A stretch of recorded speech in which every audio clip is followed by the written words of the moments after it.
தேவனுக்கு ஸ்தோத்திரம். Good morning. விடிஞ்சிருச்சுங்க.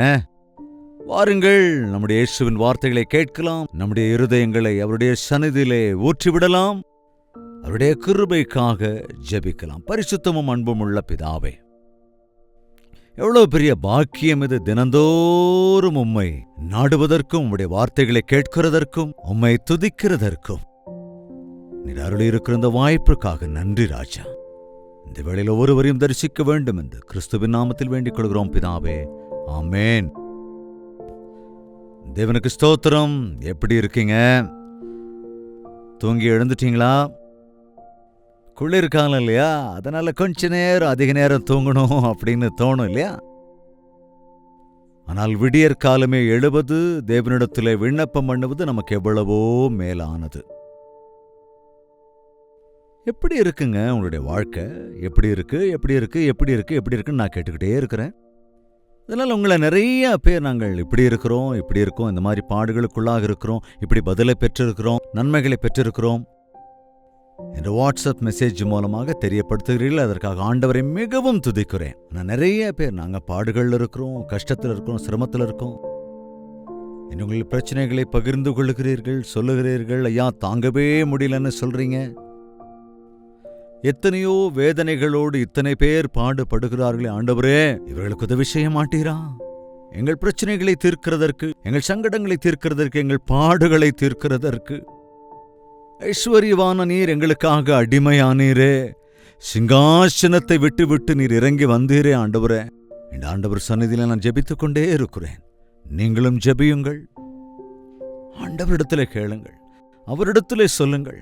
அவர் இருக்கிறார் என்று நம்புங்கள். ஆண்டவர் பெரியவர் என்று விசுவாசியுங்கள். அவர் கேட்பதை தருகிறவர் என்று நீங்கள் முழு மனதோடு விசுவாசித்தால் கட்டாயமாக அற்புதத்தை காண்பீர்கள். தேவன் எப்பொழுதுமே நம்மிடத்திலே கேளுங்கள் என்று சொல்லுகிறார். பாருங்களேன், 2வது சங்கீதம் 8ஆம் வசனம், என்னை கேளும். நாட்கள்ல மனுஷங்க என்ன சொல்றாங்க? என்ன கேட்காத, உனக்கு ஏதாவது வேணும்னா என்கிட்ட ஏன் கேட்கிற? என்னங்க உனக்கு சாப்பாட்டுக்கு இல்லைன்னா நான் என்ன பண்றது இல்லையாங்க? இந்நாட்கள்ல நிறைய பேரு மனிதர்களை கேட்க முயற்சி செய்கிறார்கள். ஆனால் மனிதர்களோ வெறுங்கைய காட்டி நமக்கு எதுவுமே கிடைக்காத ஒரு சூழலை உருவாக்குறாங்க. அதனால கேட்டு கேட்டு சலிப்படைஞ்சிடாதீங்க. ஆமாங்க, மனிதனுக்கு நம்முடைய தேவைகள் எப்படிங்க புரியும்? எப்போதும் யார் தருவாங்க யார் தருவாங்க யார் தருவாங்க, யாருகிட்ட என்ன கிடைக்கும் அப்படிங்கிற எண்ணத்தோடு கூட இல்லாம நம்ம அபிவிருத்தி இல்லாதவர்களாய், ஆசீர்வாதமற்றவர்களாய் ஆண்டவரிடத்துல கேட்கிறவங்களா இருக்க மாட்டாங்க, கொடுக்கிறவங்களா இருப்பாங்க. ஆண்டவர் சொல்கிறார் அல்லவா, கேட்பதை காட்டிலும் கொடுப்பது நலம். கேட்கிறவனுடைய கை கீழே இருக்கும், கொடுக்கிறவனுடைய கை மேல இருக்கும். ஆண்டவர் நமக்கு தருகிற போது நம்மால் பிறருக்கு தர முடியும். கவனிங்க, ஆண்டவர்கிட்ட வாங்கி பிறருக்கு தர முடியும். கொடுங்கள் அப்பொழுது கொடுக்கப்படும் என்றும் வசனம் இருக்கிறதல்ல. எனக்கே இல்ல, நான் எப்படி கொடுக்க முடியும் என்று சக மனிதனின் நாட்களில் இருக்கிறானே தவிர, ஆண்டவரிடத்திலே கேட்டால் எனக்கு தருவார். என்னுடைய தேவையை மாத்திரமல்ல, என்னால் பலருடைய தேவையும் தீர்க்க முடியும் என்ற விசுவாசத்தோட எத்தனை பேர் இருக்கிறீங்க? இதோ ஒரு வருஷத்தினுடைய கடைசிக்கு வந்திருக்கிறோம். கணக்கு ஏதாவது நீங்க பார்த்திருக்கீங்களா? 2023 எவ்வளவு செலவு செய்திருக்கிறேன் அப்படின்னு கணக்கு பார்த்திருக்கீங்களா? வரவு எவ்வளவு, செலவு எவ்வளவு என்று கணக்கு பார்த்து ஆண்டவருக்கு நன்றி சொல்றவங்களா இருக்கிறீங்களா? அப்கோர்ஸ் நீங்க டாக்ஸ் கட்ட வேண்டியவங்களா இருந்தா கண்டிப்பா டாக்ஸ் அரசாங்கத்துக்கு கட்டணும்.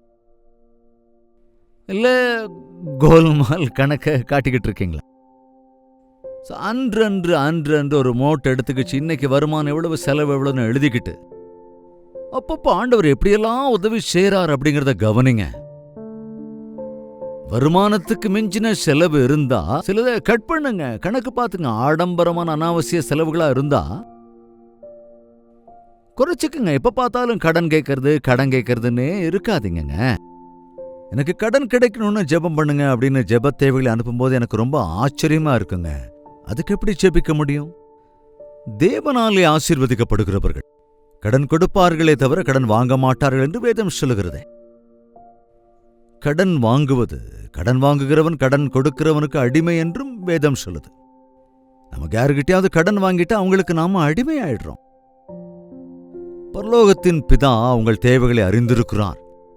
என்னிடத்திலே கேள், என்னிடத்திலே கேள் என்கிறார். டைமே இல்லைன்னு சொல்றீங்களா ஜெபம் பண்றதுக்கு? அல்லது விசுவாசம் இல்லையா தேவனிடத்தில் கேட்பதற்கு?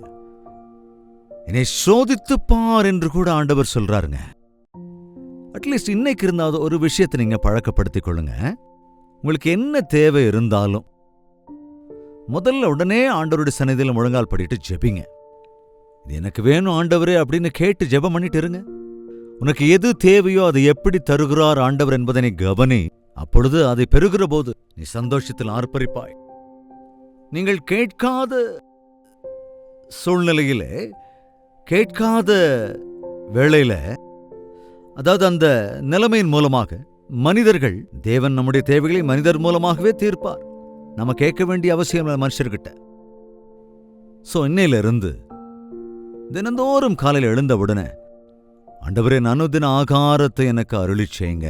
ஒரு சிம்பிள் பிரேயர். என்ன அதெல்லாம் வழக்கம் தானே அப்படின்னு நீ நினைக்காத. தினமும் எனக்கு தேவையான ஆகாரத்தை, நம்முடைய ஸ்பிரிச்சுவல் ஆவிக்குரிய பிரகாரமான ஆகாரத்தை, சரீர பிரகாரமான ஆகாரத்தை அனுதினமும் எனக்கு தேவையான அருளுங்க ஆண்டவர் கேட்டு பாருங்க. எந்த வஸ்திரம் வேணுமோ, வஸ்து வேண்டுமோ, அல்லது வாகனம் வேண்டுமோ, எப்பேற்பட்ட உதவி வேண்டுமென்றாலும் ஆண்டவர் தர வல்லவராயிருக்கிறார். இந்த வானத்தையும் பூமியும் உண்டாக்கின அந்த சிருஷ்டி கர்த்தருக்கு நம்முடைய இந்த சின்ன சின்ன தேவைகள் எல்லாம் ஒரு கணக்காங்க. வானமென் சிங்காசனம், பூமி என்னுடைய பாதப்படி என்று சொன்னவருக்கு கொடுக்க முடியாதுன்னு ஏதாவது இருக்க முடியுமாங்க? என்னை கேள். அவர் சொல்லுகிறார், என் நாமத்தினால் நீங்கள் எதையும் கேட்கவில்லை, அதனால் பெற்றுக்கொள்ளவும் இல்லை. உங்களுடைய சந்தோஷம் முழுமையாகும்படி, பரிபூரணமாகும்படி என்னிடத்தில் கேளுங்கள். இயேசு கிறிஸ்துவின் நாமத்தினால் நம்முடைய எல்லா தேவைகளும் தீர்க்கப்படுகிறது. கட்டாயம். ஒருவேளை கேட்டதெல்லாம் கிடைக்காம போகலாம், ஆனால் அவசியங்கள் எல்லாம் நமக்கு கிடைக்குங்க. சில சமயங்களில் நம்முடைய ஆசைகள் மலை அளவுக்கு இருக்கும். அவசியம் இல்லாததெல்லாம் கேட்போம், ஆடம்பரமானதெல்லாம் கேட்போம். அவசியமற்றவைகள், உனக்கு தீங்கிழப்பவைகள், நன்மை தராதவைகளை நீ கேட்கிறாய். அப்போ ஆண்டவர் அதை தராமல் இருக்கலாம். அது அவரால் முடியாததென்று அல்ல, அது உனக்கு அவசியம் இல்லாததால், அது உனக்கு தீங்கிழைக்கும் என்பதனாலே. கவனினுடைய எல்லா தேவைகளையும் ஆண்டவர் தீர்த்து வைப்பார். ஆகாயத்து பறவைகளை போஷிக்கிற தேவன் நம்மை போஷிக்க மாட்டாரா? காட்டு பூக்களை அலங்கரிக்கிற ஆண்டவர் நமக்கு தேவையான வஸ்திரங்களை நமக்கு அருள மாட்டாரா? அவைகளை குறித்து அவ்வளவு அக்கறையோடு இருக்கும்போது தம்முடைய சாயலாய், தம்முடைய ரூபத்தினால் நம்மை சிருஷ்டித்தவர் நம்மை பாதுகாத்து நம்முடைய தேவைகளை தீர்க்க மாட்டாரா? என்னை கேள். தந்தை தன் குமாரன் அப்பத்தை கேட்டால் பாம்பை தருவானா? கேளுங்கள். அதாவது நீங்க சில நேரங்கள்ல பார்த்துருக்கலாம், ரோட்ல போயிட்டு இருக்கும்போது ஒருத்தர் வந்து எனக்கு ஒரு 10 ரூபாய் கொடுங்க அப்படின்னு கேட்டா கொடுப்பாங்களா? ஆனால் உன் மகன் வந்து அப்பா எனக்கு ஒரு 10 ரூபாய் கொடுங்கன்னு கேட்டா கொடுப்பீங்களா? 10 ரூபாய் என்னடா, 20 ரூபாய் வாங்கிக்கோ. தந்தை மகன் என்கிற உறவு இருக்கிற போது நீ கேட்கிறதெல்லாம் உனக்கு கிடைக்கும். அப்படி இல்லாம ஆண்டவரிடத்தில் ஏதோ சவால் விடுற மாதிரி நீ கேட்டுட்டு நான் கேட்கிறதை தேவன் எனக்கு தரவில்லை என்று குற்றம் சுமத்தி கொண்டு இருப்பதனால தானே உன் நிலைமை இன்னைக்கு அப்படி இருக்கு. அதே 2வது அதிகாரத்திலே பார்க்கலாம், 7ஆம் வசனத்துல கவனிங்க. தீர்மானத்தின் விவரம் சொல்லுவேன். கர்த்தர் என்னை நோக்கி, நீர் என் குமாரன், இன்று நான் உன்னை ஜனிப்பித்தேன். நாம் தேவனுடைய குமாரர்களாய் குமாரத்திகளாய் இருக்கிறோம். இயேசு கிறிஸ்துவை நம் சொந்த இரட்சகராக நாம் அங்கீகரிக்க வேண்டும். நாம் சாத்தானின் பிள்ளைகளாயிருந்து கொண்டு, சாத்தானுக்குரியவர்களாயிருந்து கொண்டு, சாத்தானின் செய்கையை செய்ய தேவனை என்னை ஆசீர்வதியும்னு கேட்டா அவர் எப்படிங்க ஆசீர்வதிப்பார்? சாத்தானின் பிள்ளைகளாக இருந்து கொண்டு தேவனுடைய ஆசீர்வாதத்தை பெற்றுக்கொண்டு நம்மை நாமே அழிக்கிறவர்களாக இருப்போம் என்றால் தேவன் எப்படி நம்மை ஆசீர்வதிப்பார்? நீ தேவனுடைய பிள்ளை என்றால் நீ அவருடைய பிள்ளையாக ஏற்றுக்கொள்கிற நாளிலே உனக்கு அதிகாரம் கிடைக்கும் உன் பிதாவினிடத்திலே கேட்பதற்கு. நீ என்னுடைய குமாரன், நான் உன்னை ஜனிப்பித்தேன், என்னை கேள். ஜனங்களை உனக்கு சுதந்திரமாக தருவேன் என்கிறார்.